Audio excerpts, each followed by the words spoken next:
So I was approached by Colin Robson at Durham County Council to see if I wanted to do something with the Pavilion to mark its 50th birthday this year. And he wanted something that was playful and transformative, and see if I could do something that would completely transform it.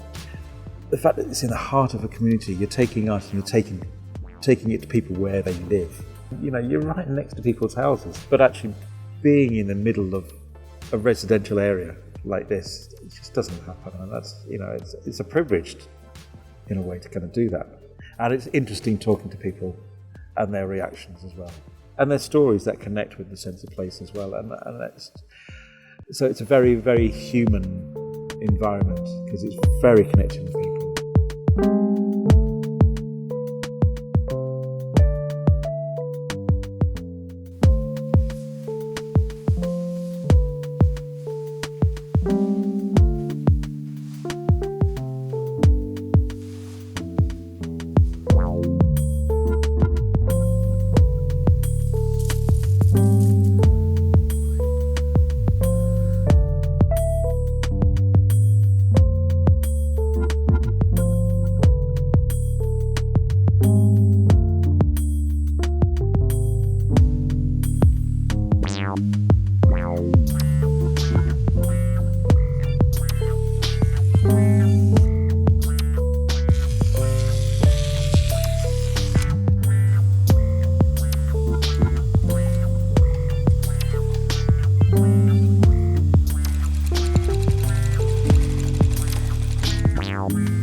The piece is kind of my response to the Pavilion, and so I was, you know, looking at the shapes, looking at the colours, looking at the location, looking at the sight lines. I was particularly interested in the interior spaces, and I think the interior is kind of really interesting in how the geometric forms and the blocks, and it's complex. It's a really, really complex shape.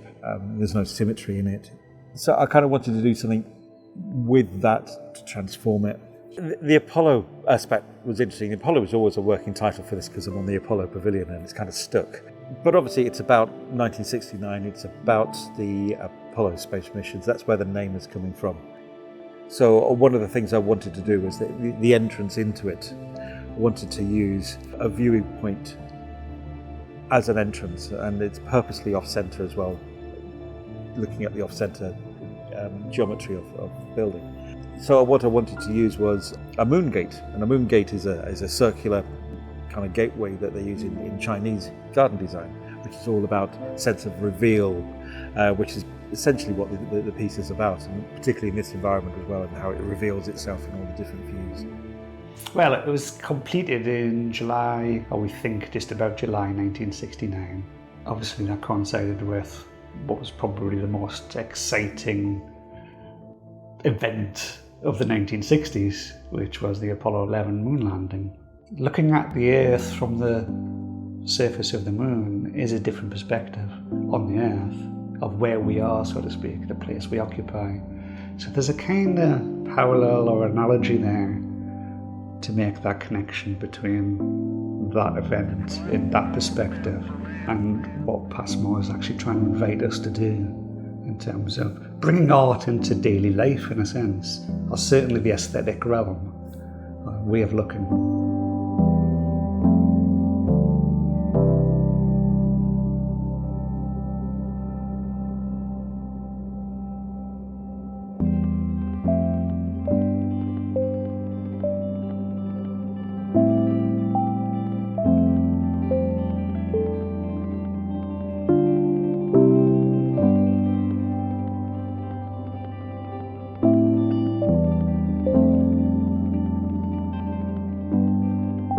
My name's Sarah Cooper. I'm an artist and an educator. I've been commissioned to work on this project to facilitate engagement with schools and young people in Peterlee. I think what's important to them is that they can tell their own story about the place. Any public artwork creates memory, it creates spectacle, it creates a connection. So to almost give voice to those opinions and using art or artworks as a mechanism to do that. Just that opportunity for the kids having an opportunity to come and see stuff and engage with it. To come and see stuff which is on their doorstep. And that's that kind of unique opportunity. And this is it's celebrating 50 years, so it's a special event. And having that opportunity to kind of to really experience it and to learn a bit more about it and hopefully lock in a memory as being in 50 years time people will look back and go, do you remember when they did this to the pavilion? But also give them a sense that stuff like this can happen here as well. So if stuff like this can happen here, then they can do stuff like this and they can do anything. It doesn't matter where you live. That shouldn't hold you back.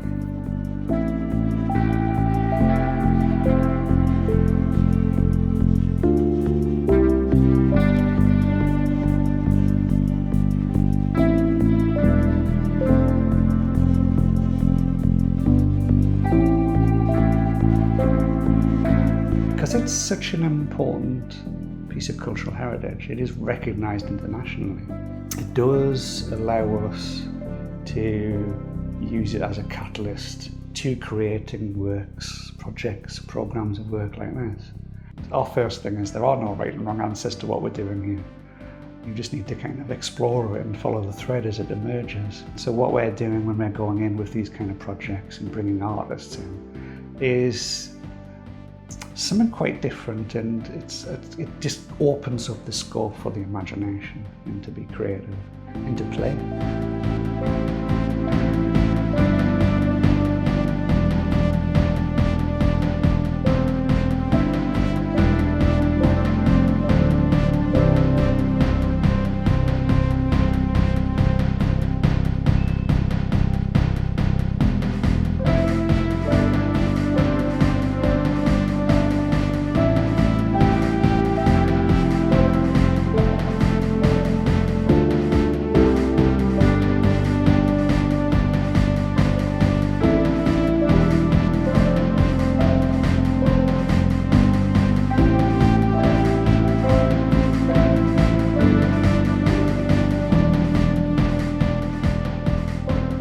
It's all about exploring a site and looking at it afresh and encouraging other people to kind of look at it in a completely different way, because you transform it beyond recognition, if you like.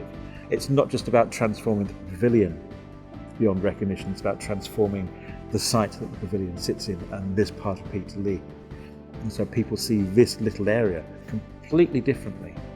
And that's kind of how I see this as being seen in 50, 100 years' time. And that's kind of the legacy that I'm looking at in terms of the story and the narrative of the area, is to have something where people could look back in 50 years' time or 100 years' time and going, little known fact, but, for 4 days, this thing was transformed in this kind of way. And I like that feeling, yeah.